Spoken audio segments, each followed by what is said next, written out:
Mojo, let's roll out. This is the first proper episode of Modular Media's Saturday Morning Panels, a G.I. Joe and Transformers podcast.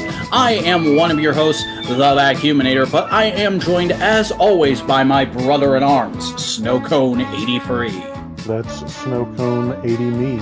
Oh, it is? It is. Good. Okay, great. We got everything in order. Folks, we hope that you are enjoying this podcast so far. We are recording this directly after episode 0, so we have no idea what the reception to the show is going to be like right now. And also, when we get into the news portion in a minute, some of our thoughts and feelings on things are going to be a little out of date because we're recording this on the 10th. It's going to be coming out on the 22nd.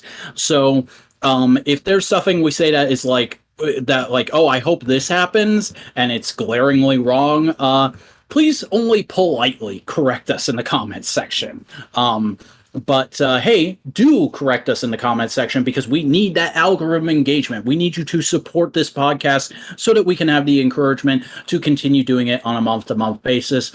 Leave a comment, hit the like button, subscribe, enable those notifications so that you get this and every Modular Media show delivered right to your inbox. Because this isn't the only show we do here at Modular Media. There's also This Week in Toku, which is kind of like this show, but it's a weekly show and it's about everything tokusatsu. There's the No Prize podcast, which is a live Sunday show where myself and Boingo Writer discuss everything having to do with the comic book world.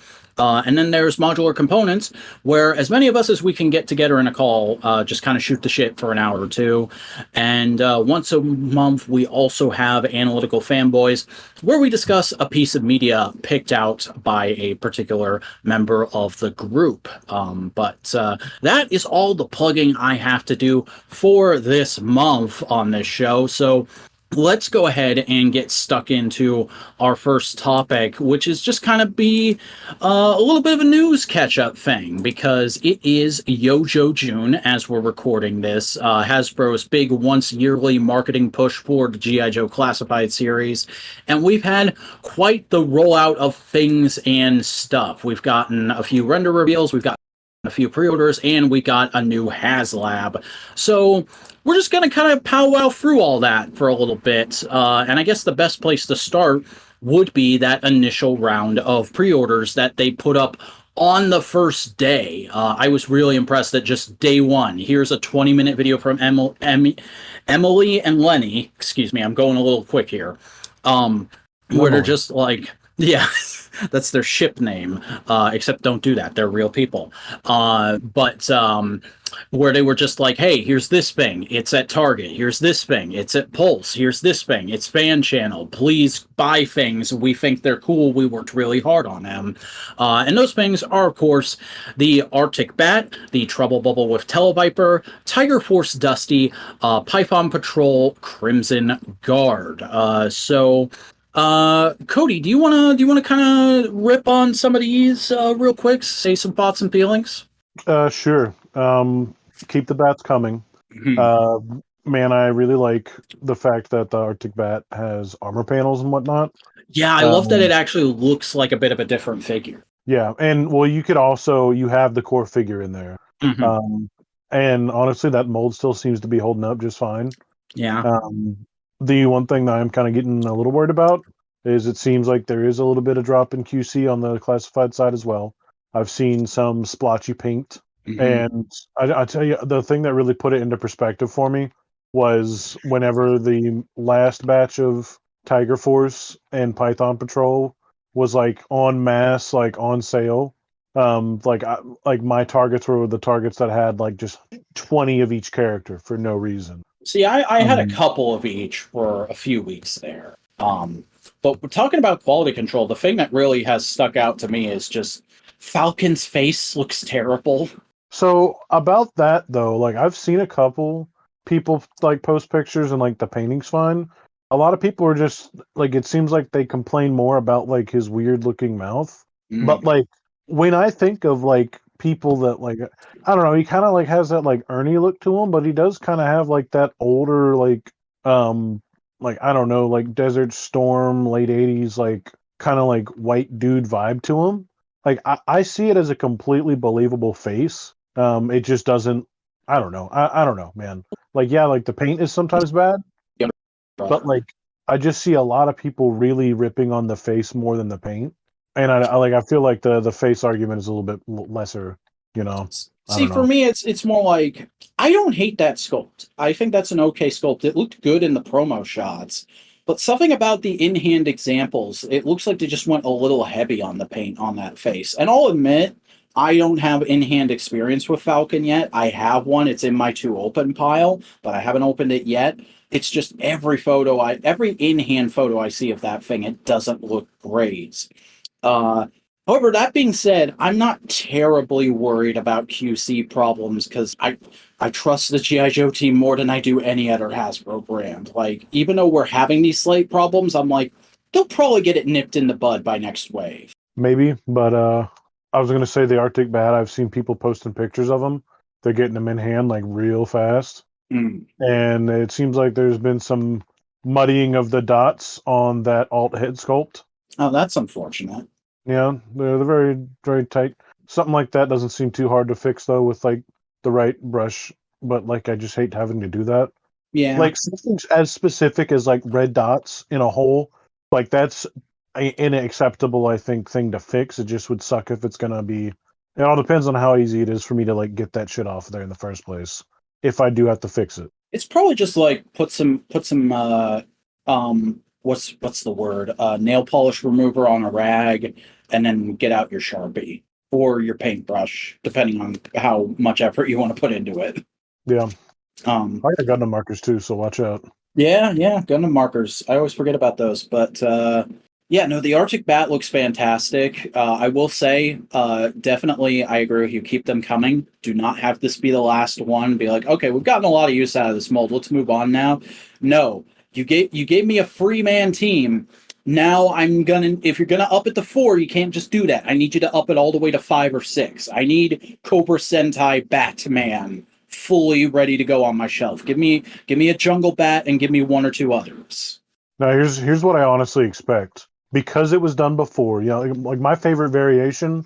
Like I love the OG, but I do want a jungle bat. I think like because they've already like referenced a couple of them. I think we're gonna get one of the crazy ass like ice cream looking bats. Ooh. In some special way. Maybe I'm not sure, but I think a jungle bat is like a given, and I really hope we're gonna get like one of the blue like bats. I think we're gonna get one of those more crazy looking bats. And the Hell reason yeah. why I'm kind of thinking that is because that new Arctic bat with that new headpiece does have a similar vibe to those all blue. Was that Valor versus Venom that had the blue Yeah. bats? It was like the Bat 5.0 or something like that that looked very much like an anime robot. Yeah. Hmm. So I don't know. I think that could live alongside these characters, and I think they could do something like that. Yeah. We've already gotten Serpentor and Doctor Mindbender. Like I don't think they have to shy away from stuff like that. Which I think it fits in. Jungle Bat Yeah. is a given. I feel. Yeah. And I just really appreciate the presentation of the whole thing too, because right off the bat, Lenny's like, not that you haven't already seen him, because this did leak out like a week or two beforehand. But then they're going through all the stuff with it, and they're like giving all these in-universe explanations for like, yeah, the original head has like a polarized deco on it, because otherwise they wouldn't be able to see in the Arctic. They come with a sniper rifle and a chainsaw arm, because they're going to like cut apart some trees and ice to make a perfect sniper position. And it's like, that is all fun and cool. I love that world building. But the second we get those in hand, we're all going to pose them massacring Joes with their chainsaws. Oh yeah. I mean, they knew what they were doing. Yeah. The Python Patrol Crimson Bat and Tiger Force Dusty don't super interest me. I'm gonna be honest. I've been kind of hot and cold on the Tiger Force Python Patrol stuff, and this is definitely a cold for me. I'm not super into the Battle Cat camo on Dusty. I already have a Dusty I'm perfectly happy with, and the colors on the Crimson Guard are just a little too much in the gaudy direction for my taste. So if I catch those things on sale, I'm gonna do the same thing I did last time and just buy a fuck ton of them. Or well, I mean, I didn't really actually do that. If the quality is correct with the Crimson Guard, I think it's gaudy enough for me to be interested in it.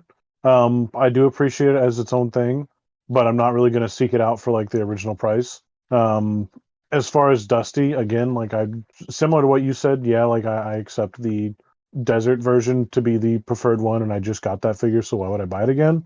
However, taking his helmet off and putting just the glasses on, as I've seen a few people do, does kind of change it up enough for me to be like, yeah, that does kind of look like an alternate character, but I don't really need that kind of thing. So again, if I see it on sale, maybe I will, but I don't really feel the need to.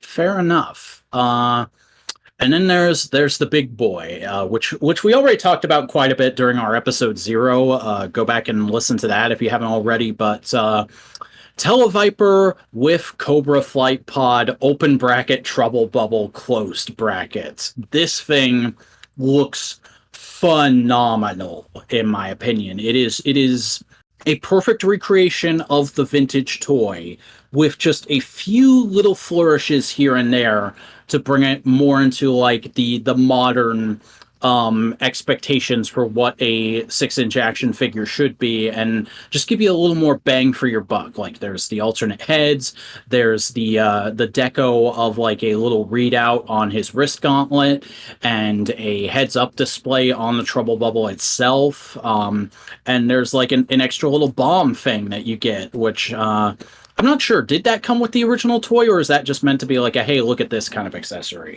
I think I remember seeing people talk about it as if like, oh my gosh, I can't believe that thing is back. I think people said it was something that was commonly lost. I also like that they hinted towards future other versions. Yeah. Please make that possible. Technically, I've if it's the same connection because it looked like it was. Does the Trouble Bubble not have a wishbone system on the side of it?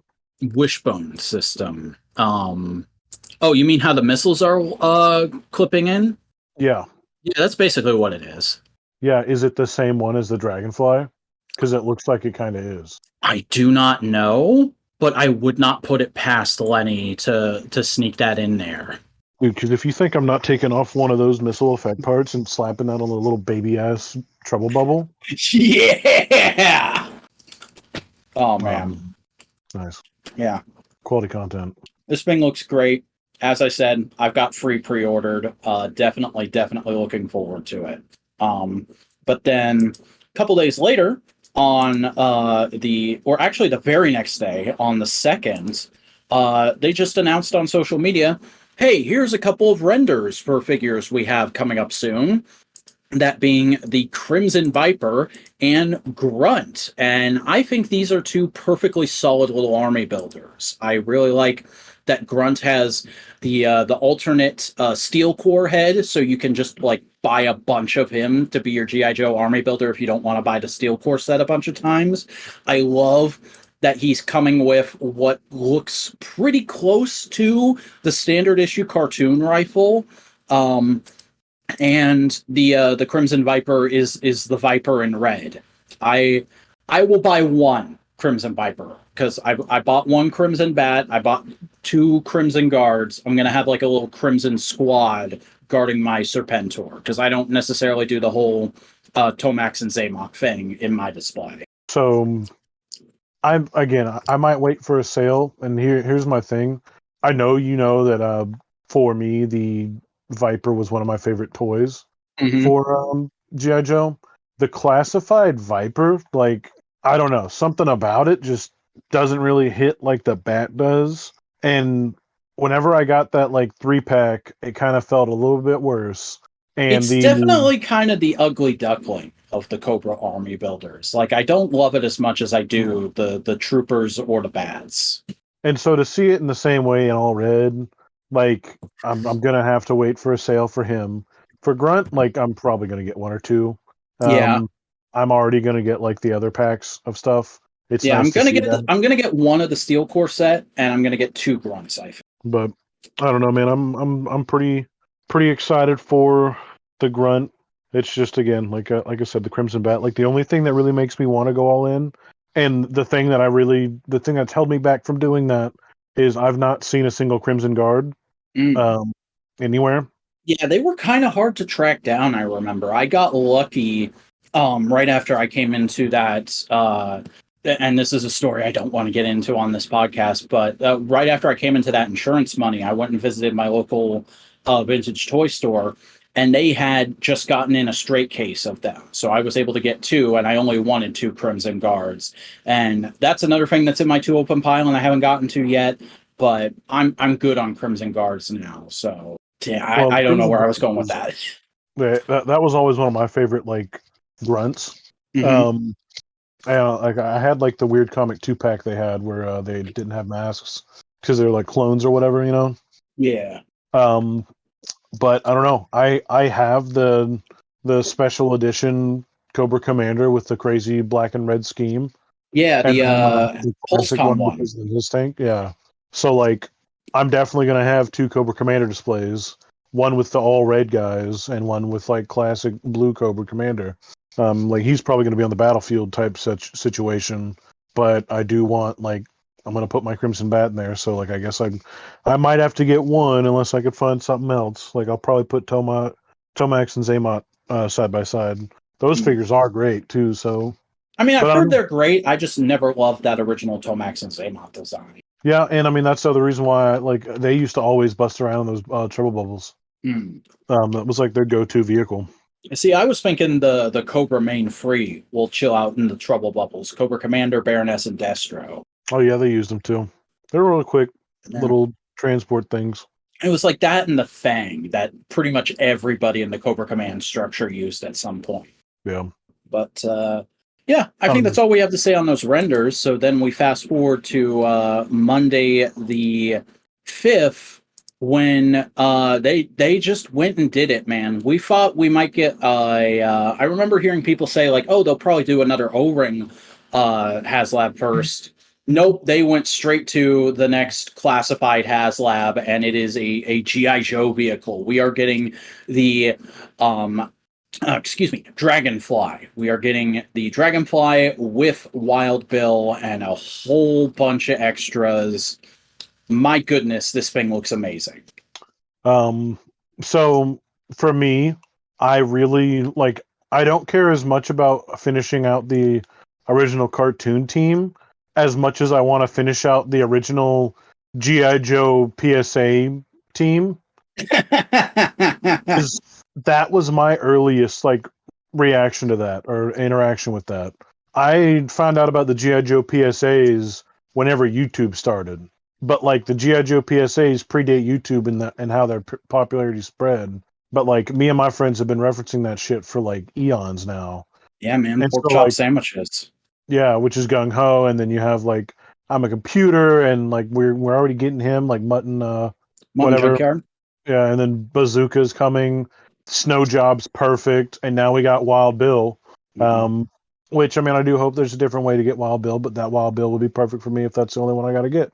Yeah, that's the big thing that's kind of tempting me with this set, honestly, is that it's the first way we're getting Wild Bill.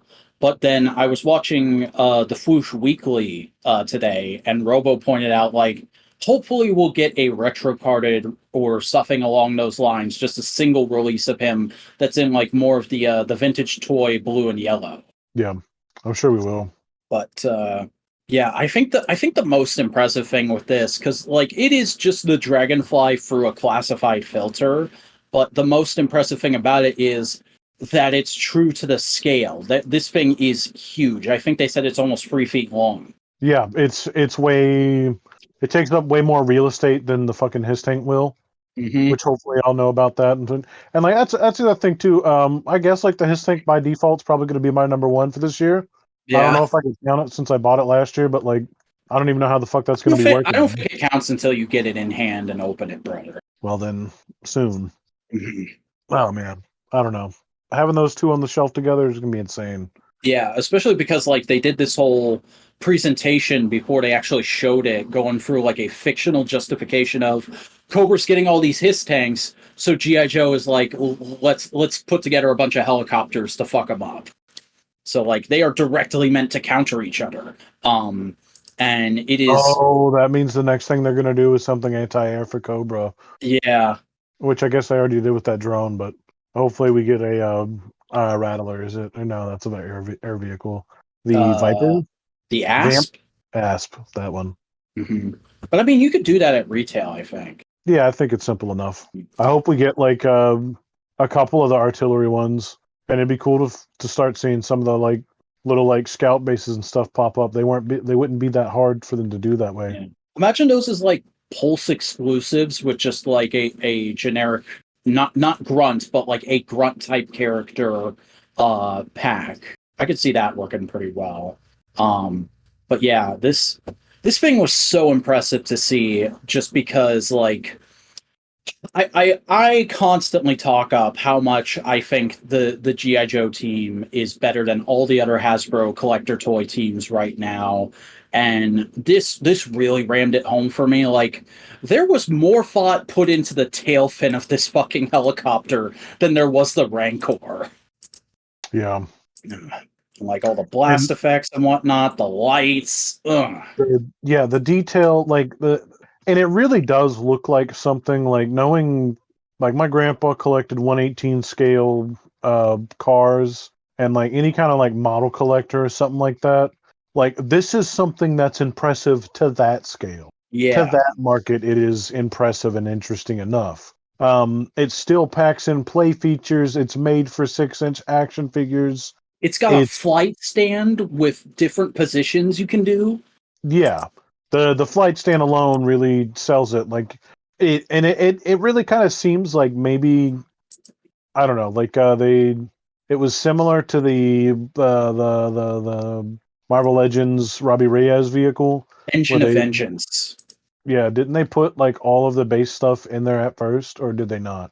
Was They that the put all the downfall? base stuff in there at first, and I think they said the stretch goals for that they described as like these are comic characters that we can't do at retail. And then it was like Mephisto, because he's literally the devil, except he's not if you've actually read old comics.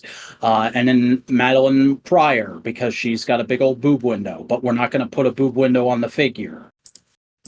It's weird. That Yeah, whole I campaign. think that's what made it fail. Is that like while I get the characters are vaguely related, you made a character that maybe not everybody does like, which I love Robbie Reyes, and that's what sucks the most about it for me is like for one, I literally don't see why they can't do Mephisto. He's not called the devil. He just is a like demon looking character, and they've been doing demons with Mhm.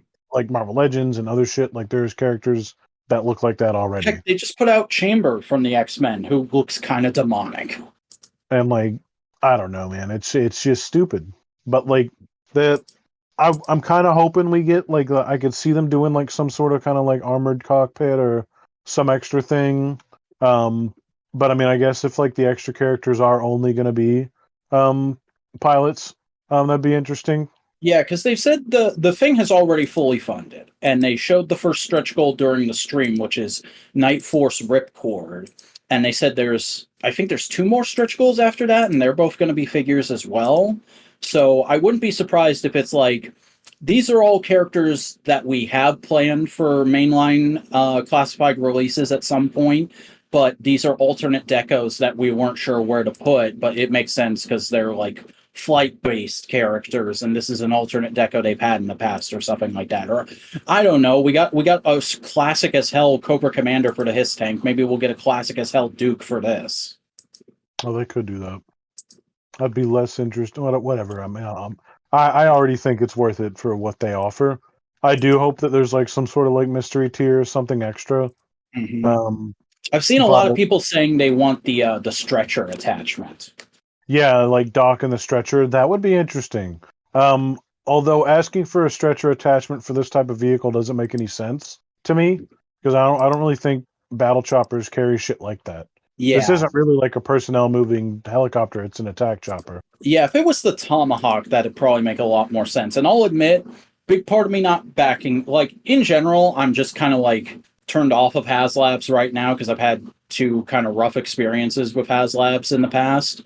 So I'm not planning on backing this. But if it was the Tomahawk, I would be significantly more tempted just because I'm always a bit of a sucker for those kind of like troop carrier type vehicles that also have attack capabilities. Like my favorite Star Wars ship of all time is the LAAT or Republic gunship, and that's kind of like the Star Wars equivalent of the Tomahawk. So if it was Tomahawk with Wild Bill, ooh, instant back for me. But this is just kind of like, that looks amazing. I'm glad it's going to be made, and I hope the people who get it really enjoy it. The Tomahawk is the Chinook, right? I think so. The dual rotor helicopter. Yeah. Yeah, I think that would be a little too big. I really do. Probably. I don't know if they could do it. It would be like a Unicron price range. Mm.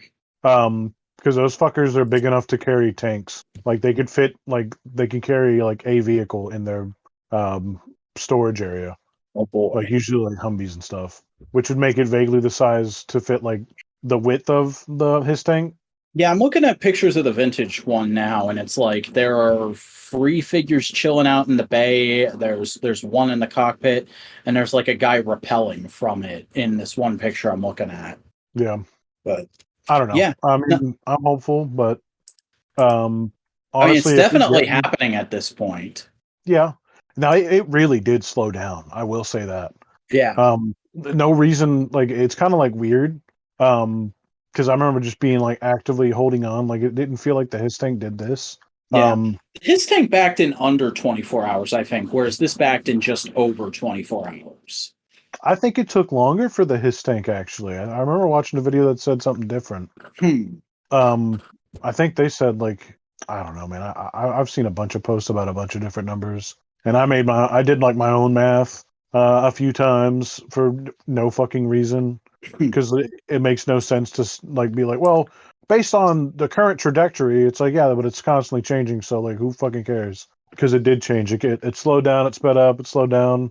It's kind of plateaued out at a very slow pace. Yeah, it's currently sitting at it's sitting at 12,302 backers at the moment. Okay, so it bumped through 300, so that's cool. But we've also got like 37 days to go. I know. Yeah, I mean. The thing is though, that Night Force Ripcord might end up being one of my favorite figures that year. I am absolutely obsessed with like airborne helmets. I always have been. Anybody who like rocked an airborne helmet, in Rainbow Six Vegas 2, it was an optional helmet, and I wore that for the longest time. In Halo 3, the Marathon helmet is based off of a specific type of flight helmet, and that was my go-to helmet in that game as well for years. So that's just kind of one of those things of like that there be a thing I like, and they're doing it pretty cool like, and it's going to be in a helicopter. Yeah, man, it really does look incredible. It looks like they just took like all the lessons they learned from the HISS tank and applied them here and made this thing literally just the G.I. Joe equivalent of the HISS tank, with so many neat little features and things. And like, if I still had a HISS tank coming my way, I'd probably be a good bit more tempted to get this thing. But given that I'm probably not going to have a HISS tank. I don't know. We'll see what secondary market prices are like when that thing ships.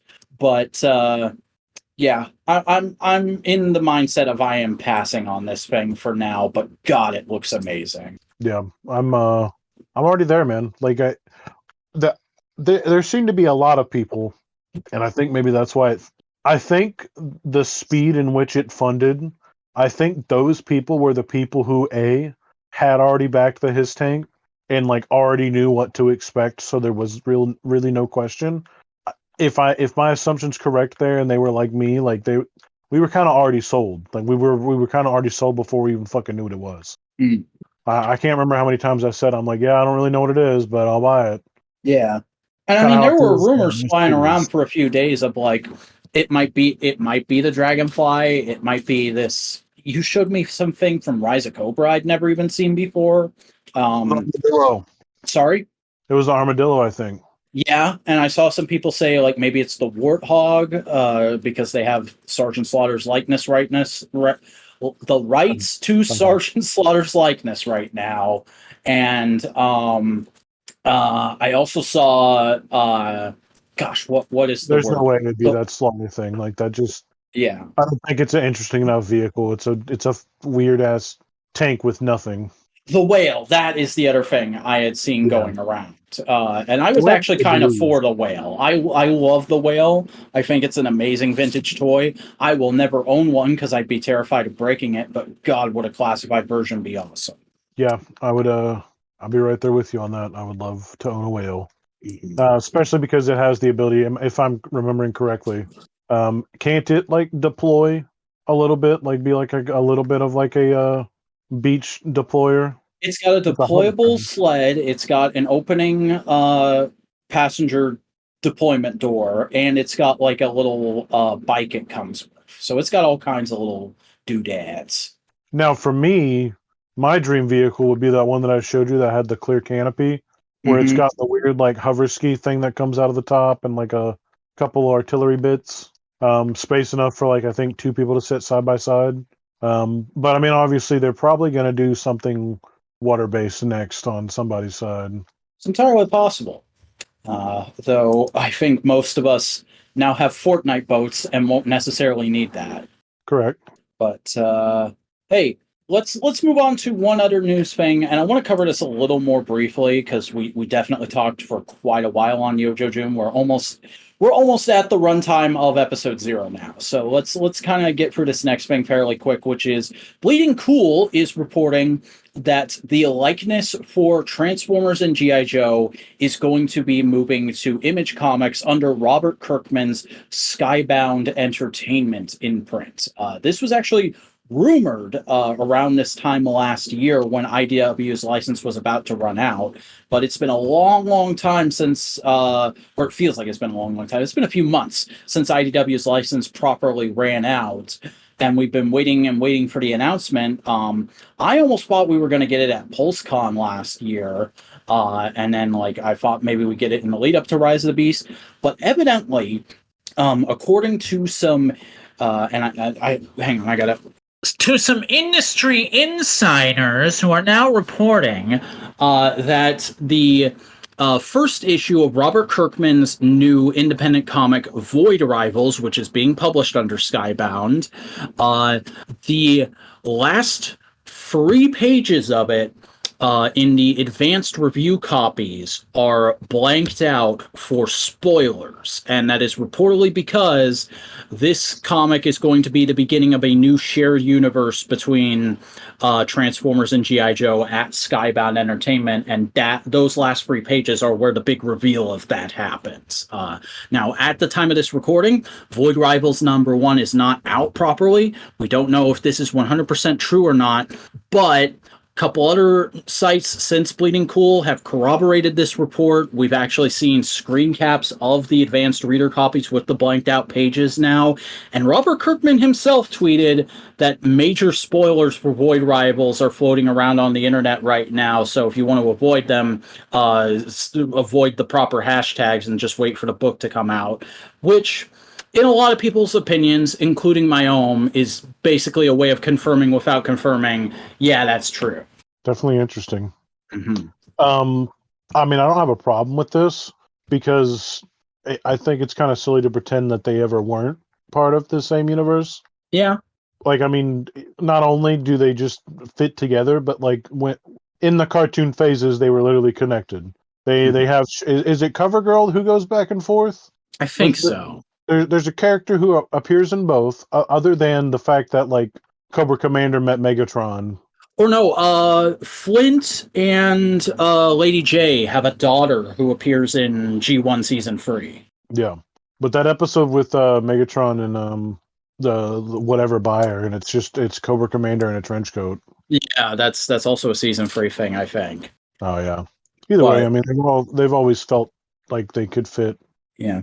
I've also heard several reports that, like, apparently last year at some point, Larry Hama was at a convention and he got asked, would you come back and continue once again with the comics? Because Marvel was considered to be its own thing for a long time during the time since they lost the license, and then IDW got the license, and they immediately brought Larry Hama back, and he continued his Marvel run from there. And I think, yeah, it ends with issue 300 at IDW. And he got asked this at a convention, and he was like, "Oh, I've already been contacted by the people who have the license now, and I'm working on issue 301." So, assuming Larry wasn't just bullshitting people, we are locked in for whatever universe awaits us in a Real American Hero with the Skybound Entertainment G.I. Joe Transformers universe. I hope it has emphasis on the vehicles, like everything else. Yeah, like literally, I know those toys haven't been super successful, but just do the thing they're doing with the toys right now. Just have Bumblebee turn into a vamp.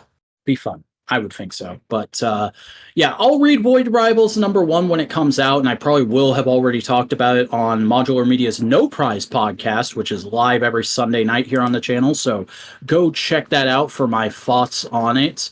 But just heading into it right now, I think it's extremely interesting, and I am looking forward to checking out and finding out if it is true or not. And hey, you listeners, you're from the future, so let us know in the comments if we just wasted like 10 minutes talking about this.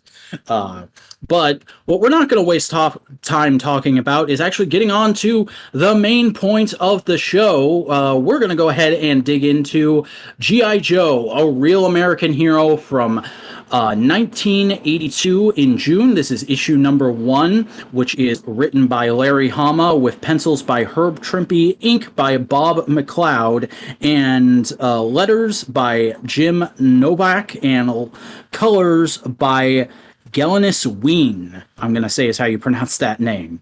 Also edited by Tom DeFalco.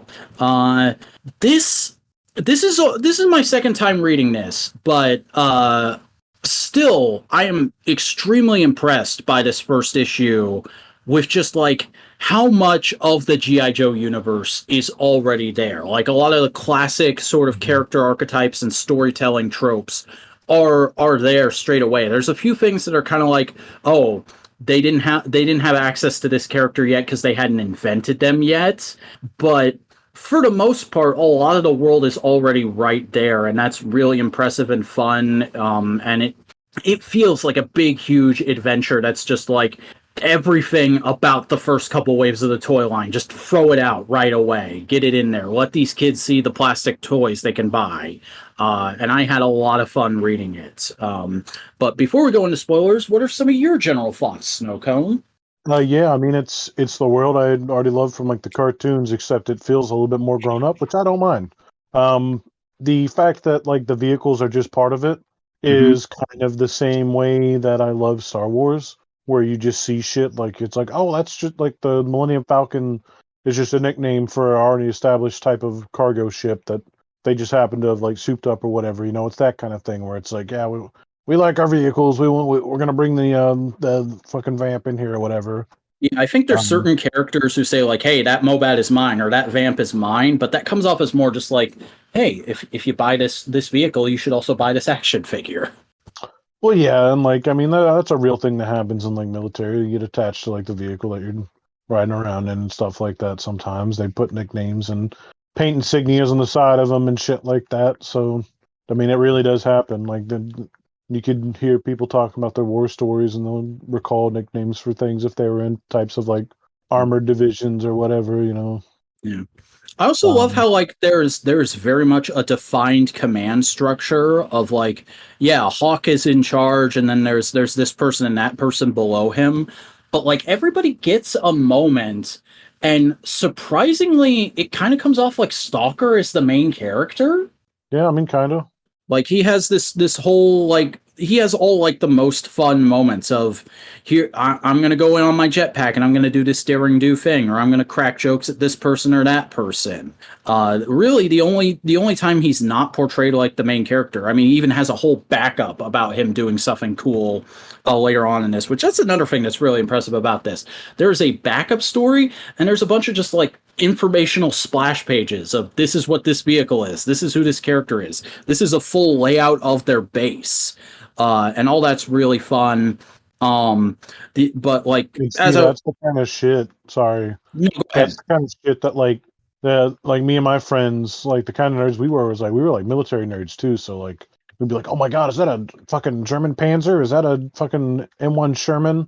You know, like we were having that kind of world building shit in there in the same kind of like spec way, like really just fucking works for me. I don't know. I love shit like that, and I think that's why I love shit like that. So you were like all about those pages about like the Mobat and the Vamp all the way at the back. Yeah, but like shit like that's always like like kind of like clicked my brain. Like, do you remember the book fair having like those books that were like, I think it was like Scholastic, and it would be like medieval castles, and it would have like the isometric displays of them, or like the cutting them in half and like showing you how everything was built, or it'd have breakdowns similar to that kind of setup in the pages there, where it was like just showing you all the different levels and stuff. And to me, stuff like that is just further reinforcement for like, like playing with your action figures and shit. I Having didn't your have those books necessarily, but something I had that I think could kind of like hit in the same vein is I used to spend hours looking at the Star Wars cross sections books. yep, Um, same thing. and that's why kind of like I think my favorite page in this whole book is the pit layout where it's just like peeling the walls back and showing you what each floor is. That was the one page where I was like, oh, I want to study this. Mhm. But like the character pages are really fun, and it's just cool, like in the main story getting to see everybody get their own little moments and get to take out various different parts of, again, something I didn't expect on my first read through last year to be already right here. This first issue is about them infiltrating Cobra Island. I did not realize Cobra Island was there from the jump. I figured that was something that you had to build to in G.I. Joe, or that they just came up with later. But no, it's like first issue, nuclear physicist lady gets kidnapped. She's got too many government secrets to let her fall into enemy hands. We got to go save her. We're just going to raid the shit out of Cobra Island, and it's a whole operation of getting that done in all the logical ways you'd think it would be. Yeah, and I think it works. I think I'm gonna really enjoy this. I Yeah. really think I do. I was really excited whenever I started out. I did read more, anyways. So Ooh. fuck it. Yeah, I like especially, and another thing where it's like didn't expect it to be this way from the jump, but I kind of like that it is not a huge emphasis on Snake Eyes right away. He's just kind of there. Like he gets a couple moments. Him and Scarlet have a standoff with Cobra Commander at the end, but he's not like the star of the book. It's not like look at how cool Snake Eyes is. It's just this is a dude all in black who doesn't talk for some reason. He's also here. Yeah, and it's probably gonna be like that, honestly. Mhm. Well, I It's know just gonna issue have a lot more 21 is the famous silent issue. So, that'll be exciting. yeah. But yeah, overall it's really good. I really dig the art. Most of the time it feels very crisp and clean and like very dynamic. There's only a couple points where I'm like, yeah, that looks like it was a little rushed. Or like, oh, they didn't have anything from the toy line to go on there. Like when they're kidnapping scientist lady from the train, Baroness and her go up to a helicopter that's clearly just like, oh, there's no Cobra vehicles in the toy line yet. Just take a real world helicopter, paint it blue, and throw a Cobra logo on it. Well, I mean, that's again not too unrealistic from like the original toy scheming and stuff like that, anyways. Because like the Dragonfly is essentially like I think it is, what was it, the They're all like modified versions of actual military vehicles. yeah, like the Cobra Rattler is a Warthog. Um, all of that shit. Like a lot of them come down to like the Rattler is just blue. The Mm. fucker's just blue. It's almost not that different. Um, the little gun pods I think make it a little bit different, but like the Mobat is kind of shown to be. It kind of gives off like the impression or the impression of a regular tank. It's just green. Kind of looks Yeah. like a T-18 or whatever.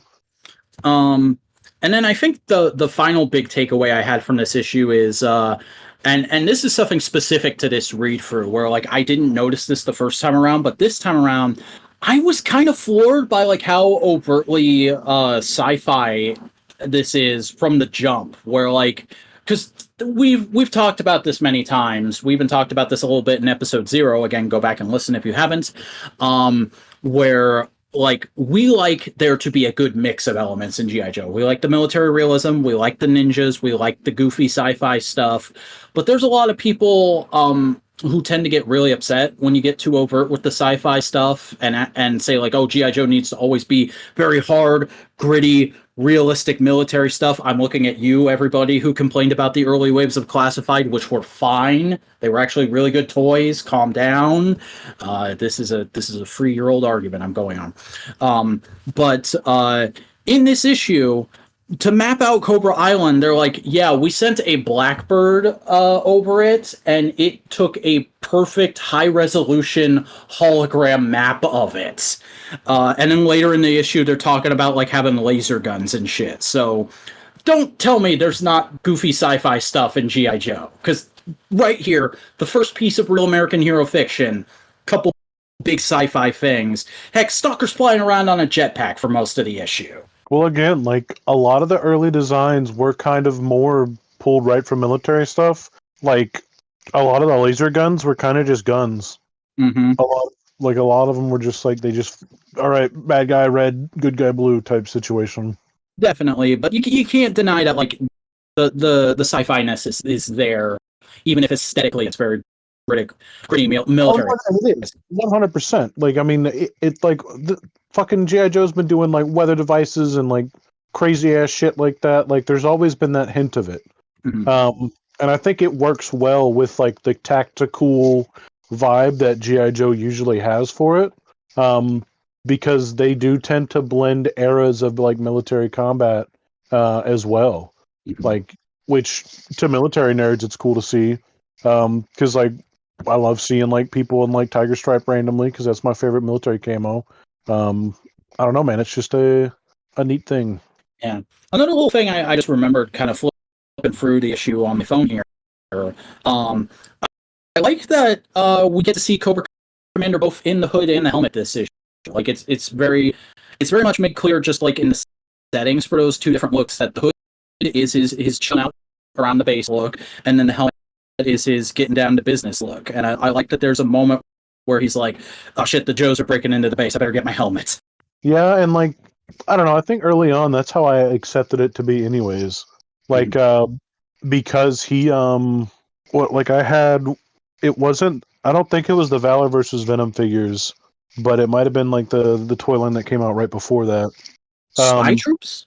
I'm not sure. I just know I had a figure that had like the removable mask, and like underneath had his like balaclava with just the eye holes, mm-hmm. and then you could put the helmet on. Like I had a 3 3/4 inch that had both features. Nice. And it came with like a scepter. I had 2 different versions. Yeah, that was Valor versus Venom because it was the alt version of the all blue and white one. Okay. Yeah. Anything else you wanna bring up about this specific issue before we move on? I do like the general art style. Yeah, it's very typical 80s Marvel, but in a charming way. Like it doesn't feel, it feels dated, but like it feels dated, non-derogatory, basically. Well, and it also like it kind of is just like I've always loved the G.I. Joe toy packaging, mm-hmm. and it does kind of just feel like that, but like more, you know, which is a good thing. It's definitely a good thing. All right. Well, that is Real American Hero #1 in the books, folks. Many more issues to come, but hopefully you enjoyed our discussion of it as sort of younger fans from the modern era, and hopefully you'll look forward to our discussion of issue 2 next month. But don't go anywhere just yet, because we have one more thing to discuss. We have to discuss our new release of the month, and it's June 2023. What else was it going to be?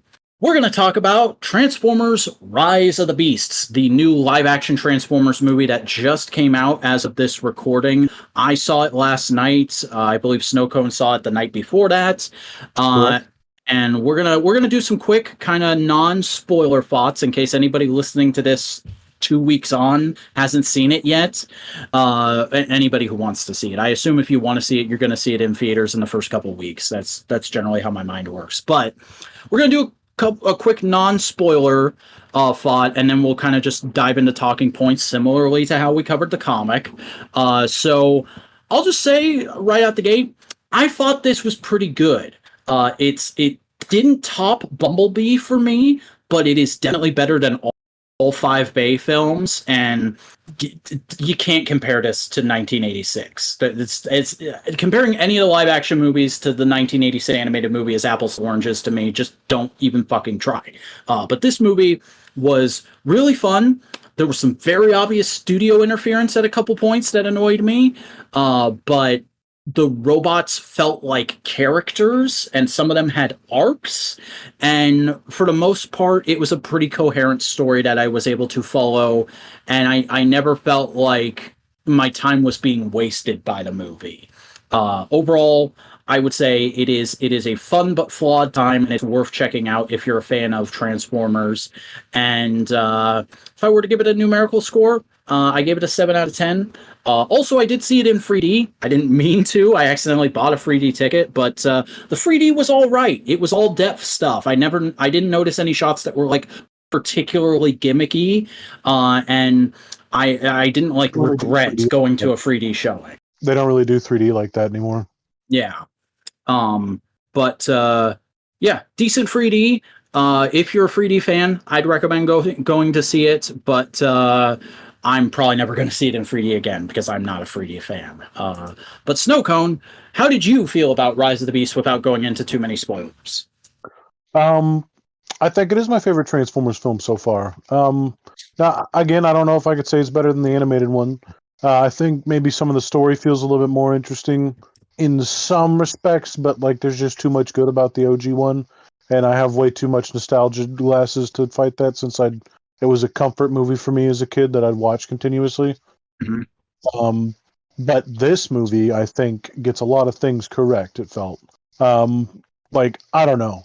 Again, like you were saying, like the characters do feel like characters. Like, yeah, the Decepticons, like, they're not afraid to, well, they're not Decepticons, whatever, Terracons, but they're not afraid to, like, feel emotion and stuff like that. They're not just fucking blanket ass, like, villains or whatever. I really like the main character, like a shit ton. One of the things I was scared of is they said the movie had a lot of silly ass jokes and very stupid humor, but I felt like all the jokes were just normal, if not funny. I could see the silliness falling on like one character in particular, but like I could also see that character, like I could see that just happening based off of how they ingest media anyways. I don't think it's as unrealistic as much as it is just maybe kind of unusual to some people. I'd say if I had to give it a numerical score, I'd probably do more of like an 8.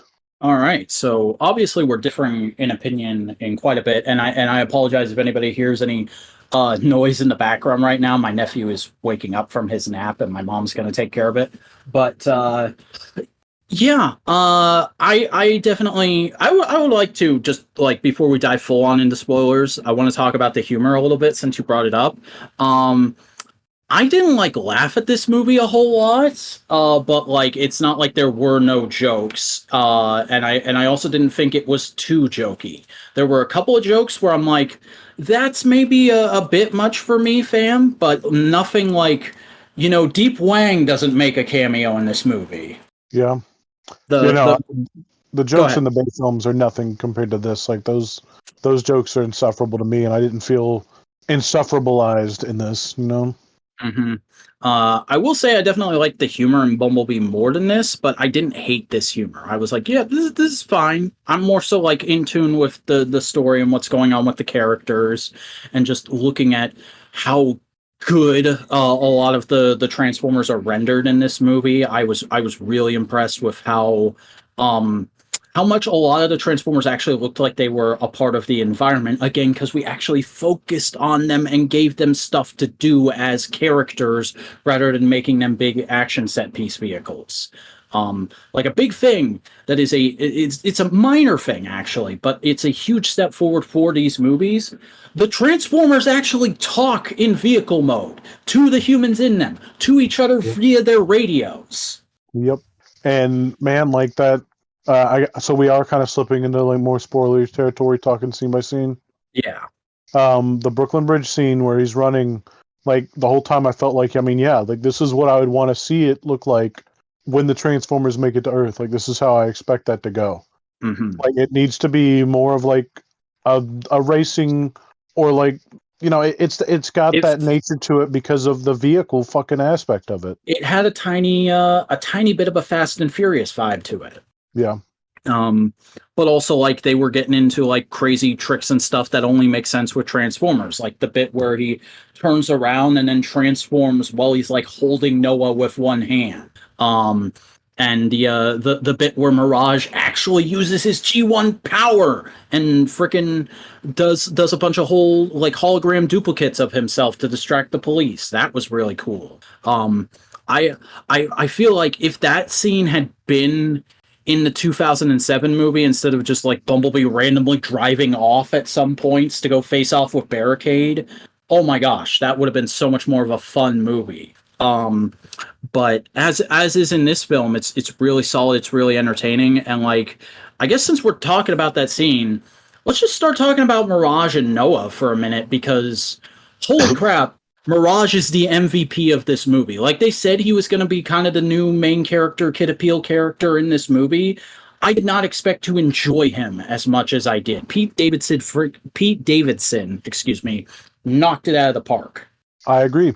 I mean, I already like Pete Davidson as an actor, comedian. I like him on Saturday Night Live a lot. But something about this Mirage just felt natural. Something about the whole setup with really getting that face in there this time around, I think really adds to the movie. Mm-hmm. Because I think they said a lot of the Transformer faces in this movie are like modeled after their voice actor, and they actually had like the voice actors do mocap for them. Yeah, like Cullen is on Prime's like face. Yeah, which it It's took a minute. It definitely took a minute for me to get used to it, but I got used to it real quick because I knew that was Colin's face, and I loved that was Colin's face. And they did the similar thing for the rest of the characters. But I don't know, man. Like Noah is just a great character. He's definitely like everyone's saying he's like the best character for like the best live action character, and that's 100%. And he does one of my favorite things that I love shit to do in action movies. Like it explains why he's kind of good at the shit that he does in some way. Like he was ex-military. I hate when like you have a character just go like all out badass and he's got like no training or nothing or no explanation as to why he might have any fucking semblance of an idea to like do shit like that. But no, he's ex-military and he's a mechanic, so like he has the basic skill set you would want for a human working with the Transformers. Yeah, and I mean, yeah, that's right on it with that. I And should say I did really enjoy him too, by the way. Yeah. His relationship with his little brother was really charming. Oh yeah, it was very wholesome. I agree. I think Noah as a character, just like the overall references, the music and everything, it really hits like the right chord for me. Anyways, I already love shit in that exact kind of like atmosphere, stratosphere, whatever. But I don't know, man. I overall, yes. It's a Transformers movie with Wu-Tang in it, so you were always gonna love it. I mean, we gotta get Chris to see this. Oh, and that's the difference between your viewing and my viewing. I was hoping for a 3D environment, but I bought a ticket for a RPX, which was actually no glasses and just a crazy sound system. Oh. So much so that it made it a really bad experience for my partner, unfortunately. Because the seats vibrated so violently, it kind of like fucked with another issue they have. But for me, I really did like, man, it kind of added something that I never really knew, but like it really fucking worked for just Transformers. It wouldn't really make sense for anything else, but like as sounds happen, like vibrations happen, and they really fucking tacked it on every time like Prime or a character's like stomping around and walking around and shit. Mm-hmm. So like Optimus Prime walks onto the scene in that first part you see him. Yeah. And it's just like boom, boom, boom. And you could feel the whole fucking auditorium shaking with each step. And it was just something that I was just like, holy fuck, this is awesome. That's cool. I don't necessarily love that scene. You still there? Vac, if you are there, I cannot hear you. Hello? Hello? Well, ladies and gentlemen, friends of all persuasions, I don't know what to do. Hello? Hello? Hello? What happened? My internet crapped out, and actually Discord hasn't fully come back up yet for me. What the hell? Interesting, interesting. Hello. Hello. Okay, I think we're back for real now. I have to quit out of Discord for a second there. Oh, it'll be fun to cut that out or completely forget about it because I'll be editing this a week later. God, where was I? Or where were you? What were we talking about? I have no idea. You kind of cut out. You were talking about like the 4D stuff or RPX or whatever it was. Oh, yeah. Yeah, well, there was no glasses, and I was expecting there to be, and it just rumbled with, like, every step, so, like, there'd be punches that you'd feel, just really with, like, the way that something about it reminded me of, like, how Gundam likes to really nail in the sound of their machines moving in, like, almost every single anime. They got that, like, iconic feel and sound, and this is just the same thing, but there is a bass and a vibration punched in with like every single delivery. Nice. Can I talk about like a few little like problems I had with the movie? Sure.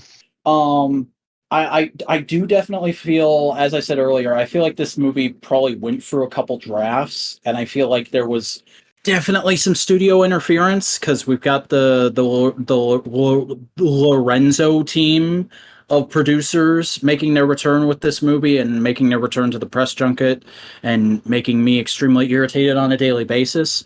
And it really feels like, given how much Bumblebee was left alone, and there were certain things that just were not in Bumblebee, and then kind of like aren't necessarily a huge part of this movie, but kind of poke their head in, like Optimus Prime having really overly aggressive lines at some points. Like he literally says, "I'm going to take Scourge's head off," and I'm like, I don't know if Bumblebee Prime would have said that, but Bay Prime definitely would have said that.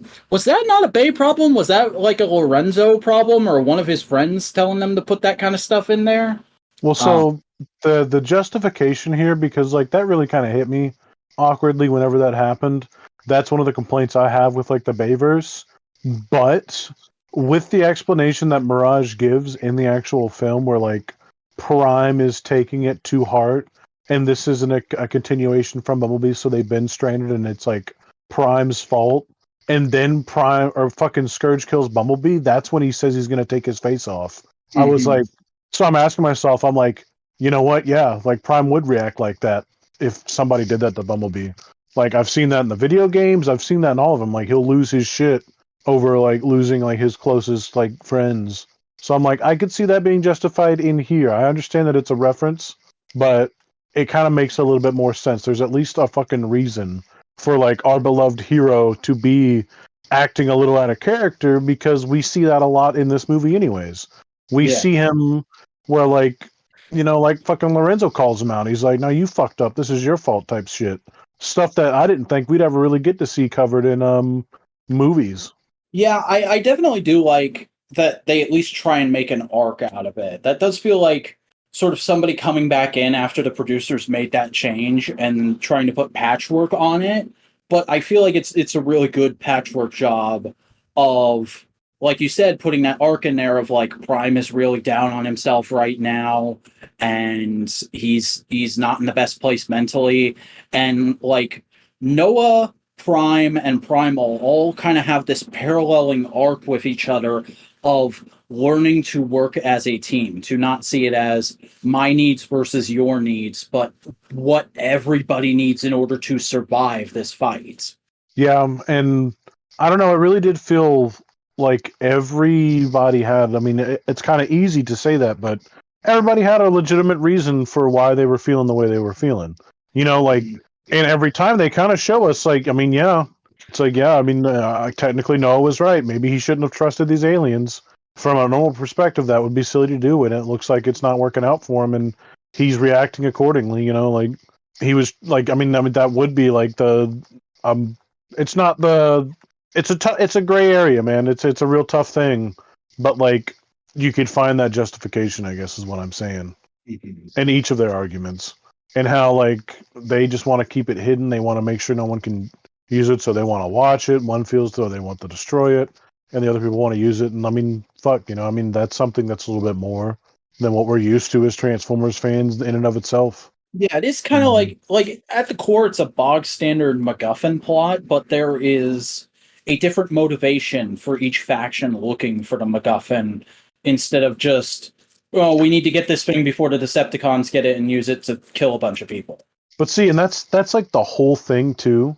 Is you're right? It is just a MacGuffin plot, and like Bumblebee dying and being brought back to life just because of that shit going on, and like the just to have that scene for him coming back, like I mean, all of that shit felt like Saturday morning cartoons. Mm-hmm. So like, of course, yeah, I wanted to be a MacGuffin plot, but I wanted to still like feel interesting, and I think the way to make it feel interesting was what they went with. Where like there's like this three-way pool of everybody who has stakes in the game. Well, And they're all four-way, because you got believable the Terracons and Unicron in there too. Yeah, true. And that's the other thing is like you're talking about Saturday morning cartoon stuff. One of my favorite things in terms of just like robots feeling like characters, the Terracons straight up felt like Saturday morning cartoon villains, and I kind of loved that. Like Scourge is just showing up and making vague threats and reporting back to his dark master all the time, and then like Battletrap and Nightbird are very much minions, but they're minions that each have like a little bit of distinct personality to them, and they even each get like kind of a cool death scene. Yeah. Oh man, they do though. Battletrap gets that sick ass prime and prime action. Yeah. Prime. Which I would say that's one complaint I would have about the movie is like there's a couple of lines I was expecting to be in here that just never happened. Like there's the big obvious one, "Let them come" is not in the movie, which is kind of bullshit after it was in every trailer. No, Optimus says "let him come," which is very different than "let them come." No, he says "let them come" at the end of the movie. Whenever they're all standing together talking, they're like, there will be other threats. And that's when Prime says to Primal, he's like, "Let them come." Okay. Maybe I just completely missed that then. I swear it was at the end. It was at the very fucking end. It was I think right before that little like bit with Noah and Mirage. Okay. You've also the other thing is just like I really wanted there to be a scene where somebody says, "Hey, Optimus," and then both the Optimuses go, "Yes," and that never happened. It's very much like as soon as Primal shows up, everybody calls G1 Optimus. They call him Prime, and they call Beast Wars Optimus Prime. There's never any use of Optimus when both of them are on screen. Which I was like, come on, it's an easy joke, but it would have been great. And just like side note, Ron Perlman, fucking A plus on this. Yeah, all the new actors for the Maximals did a really good job, I thought. Like, yeah, I really loved Rhinox's voice lines. I was really excited for those. He had like one line during the big final fight. Yeah, I didn't even know that, so that's funny. But Cheetor was okay, and obviously the big one is Michelle Yeoh as Airazor, and like, perfect. Holy crap! Airazor got a whole subplot in this movie. I would not have expected that from somebody who's not a G1 character and isn't even part of like the first year of Beast Wars toys. But she is the first Maximal you see, and she gets like a whole subplot about like trying to guide the two factions together and ultimately having a very tragic death because of it. And there were a couple moments where I was like, did they bring Michelle Yeoh back in after she got an Academy Award to record more lines here? But ultimately it all flowed together fairly well. And I like this version of the character. Having not experienced, I guess that's something I should have said back in episode 0 of the podcast, but like Beast Wars is a huge blind spot for me when it comes to Transformers, the whole Beast era.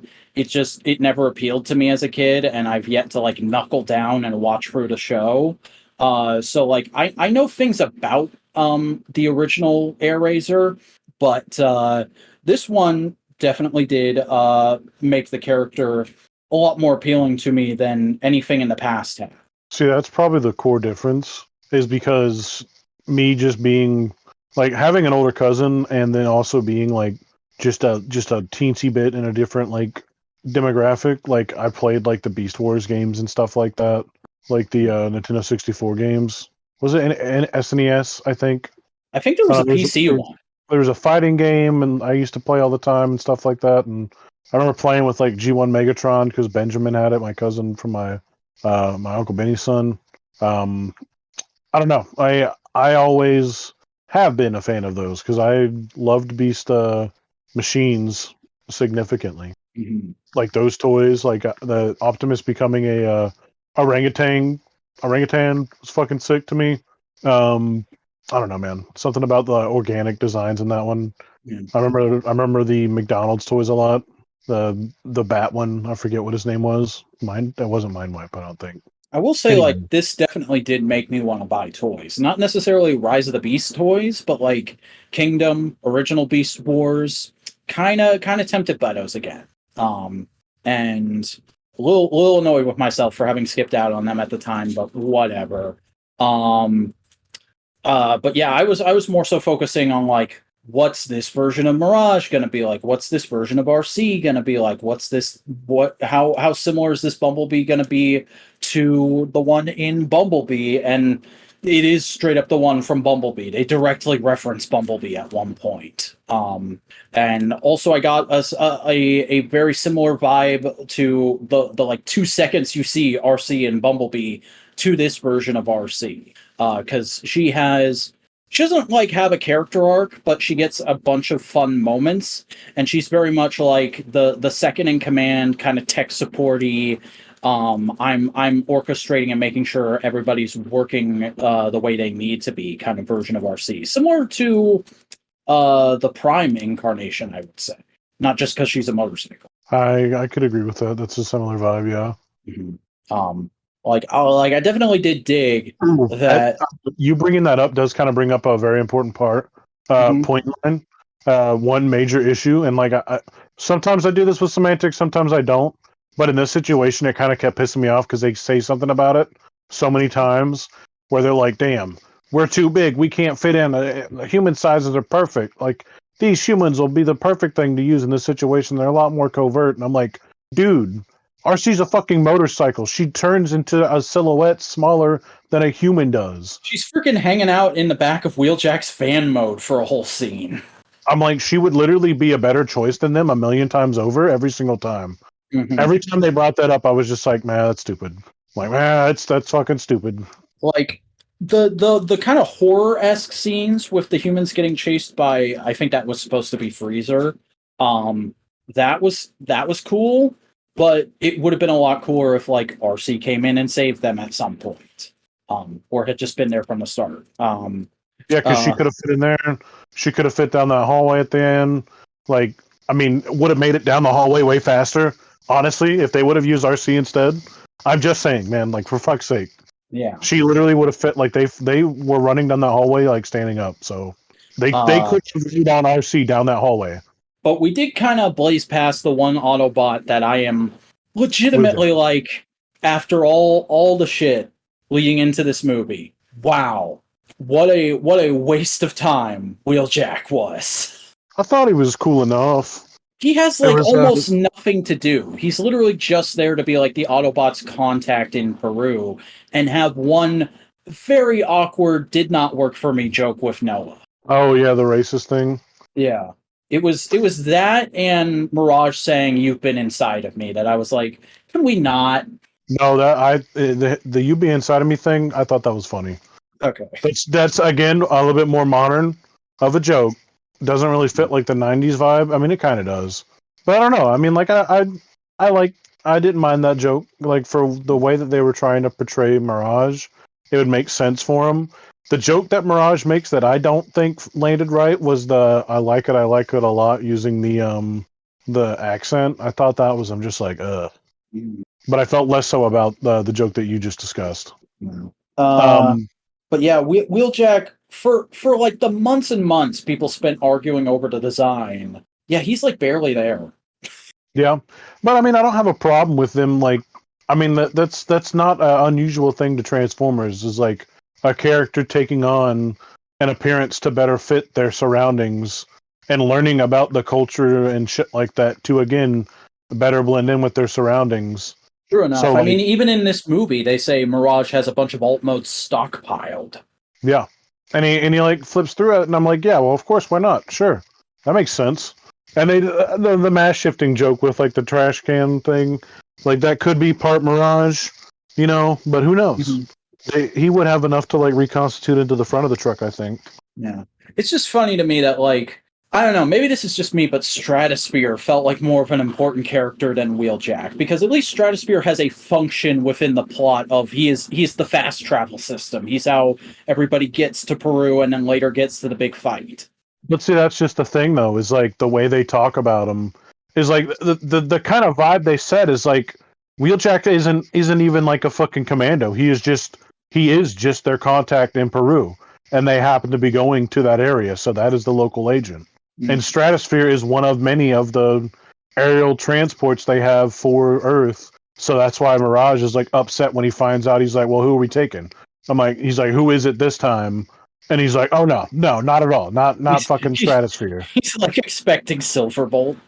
Yeah, and that's the other thing too, is like I like that like right off the bat that already implies that there is more out there than what's going on. There was more characters there too. Yeah, it's just kind of, this is the Team Prime that's hanging out in New York right now. Yeah, and it did have that vibe to it as well. Other thing though, slight pet peeve, they were straight up killing those cops. Yeah, 100%. Not about like a political commentary, but like just you don't fucking survive the kind of accidents they were like showing off, and like that is classic like 80s movie shit. We're like, nah, it's fine. Yeah, I mean the car exploded, and like you saw him. Like, you literally see at one point, like, it shows a scene of, like, a cop. You get to know this character for, like, a couple seconds. And then you see, like, the whole top of the car cave in. Yeah. And I'm like, well, that's where he was. He's sitting right there. There's a negative space now. I mean, only one way that goes. Yeah, I did have a moment where I was like, Jesus, okay. I wasn't expecting that in this movie, but let's go. It's the same shit since you've watched it now, and the same shit with Batman v Superman, where fucking the big Batmobile chase in that movie. Yeah, where he runs it through the fucking the wall of like the back part of the semi, and the guy's just not there anymore, and they don't say anything about it. Which I'm okay with it in this movie in a way I'm not in that movie, because that was fucking Batman. Batman is the no guns guy, no killing guy. The Transformers don't have a hard no killing. They're in a war. Yeah, I mean sometimes they take that aspect when it comes to like I mean by sometimes I mean they talk about defending all life. Like we must defend all life. Well, what a fucking cop? Get him! Get his ass! Oh, Megatron! I'm just gonna shoot this guy in the head. Yeah, it's like that kind of thing. Like I mean, it didn't feel too muddled. I mean, it's definitely not. I mean, we're like picking apart this movie so severely, but like. Looking at like one, it's definitely a good blockbuster movie. It's a good movie, good standalone movie on its own. Compared to the rest of the Transformers franchise, we are eating well, I think. Yeah, for sure. And it sets up a fair bit of stuff. Like Unicron is not gone at the end of this movie. They say he's resting. He's still out there. He'll come back. Yep. And he will. I think there's only two other things we really need to talk about, and I want to hit on the one that was in a couple of the trailers before we hit the big end of the movie spoiler. So in the third act of this movie, in order to get Noah more personally involved with what's going on, Mirage sacrifices himself. He gets really fucked up, and then Noah thinks all hope is lost. His little brother gives him a pep talk over a walkie-talkie, and then Mirage turns into what is ostensibly a Transtector suit for Noah. I've seen some people saying like, oh, it's like Kicker's power armor. Oh, it's like this, it's that, or the other thing. He's a power master. I got a Transtector vibe from that, and it's literally just the fucking. I mean, one, it's the GI Joe accelerator suit for sure, but like, oh yeah. Two, it's 100% the. It does have like the similar helmet to that one Pretender guy, but I think it's far more. What am I fucking trying to say? Goddammit! Damn it, dude! I just lost the whole thought. I lost the whole ass thought. I'm sorry. Spike's little power out. Oh yeah, Spike's exosuit. I completely forgot to mention that. Yeah, I 100% feel like it is definitely Spike's exosuit first. Honestly, I had no problem with it. I like that we got the Oh no, that shit was sick, dude. Holy I shit. like that we got a human involved in the final fight beyond just a bunch of soldiers shooting guns at one Decepticon.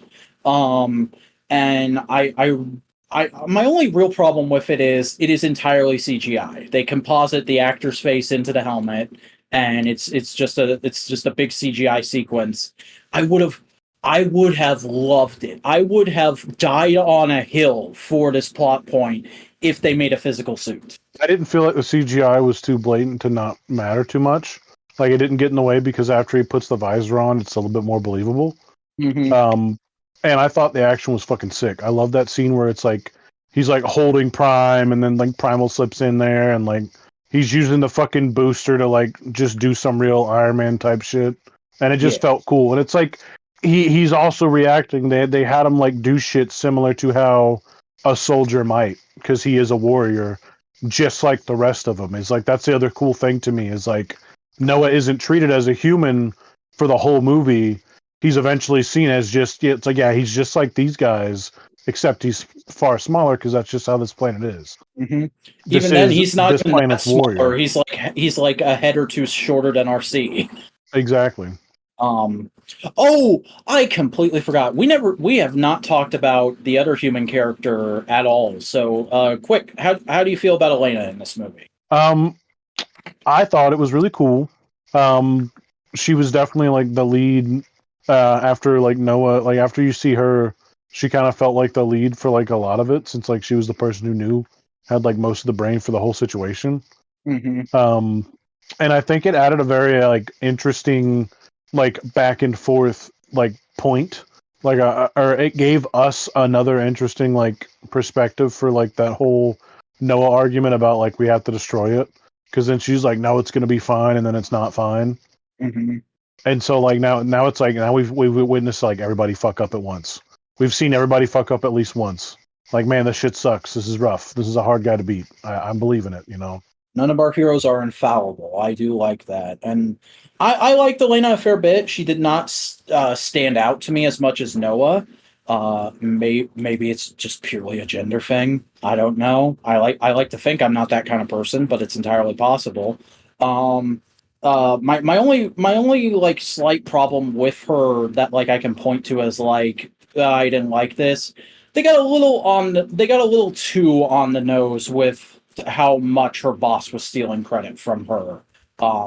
Like it like again, this movie is very much Saturday morning cartoon blown up to big blockbuster level, but there was something about a couple of those scenes where I was just like, this almost feels like it's from a comedy.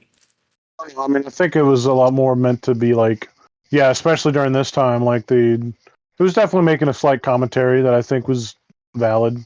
Mm-hmm. Just about how shit like that worked. Oh yeah, definitely valid to do that with this character. Just like I thought maybe they got a little too on the nose at some points, but I'm not saying like it was a bad idea to do that. Yeah. But I think that's just about all the major points in the film hit. So I think, especially considering it is this podcast, that we are a G.I. Joe and Transformers podcast, we need to talk about the final scene, where Noah goes for a job interview, and it turns out the government is showing up to say, hey, thanks for helping out in Peru. We'd love it if you could put us in contact with the Transformers. And just to prove we're on your side, we're going to pay your little brother's medical bills from now on. Also, by the way, this was G.I. Joe this whole time. Bye! Yeah, and like that's the other thing too, is like it makes sense. He would totally be a Joe anyways. He reminds me a lot of Tunnel Rat.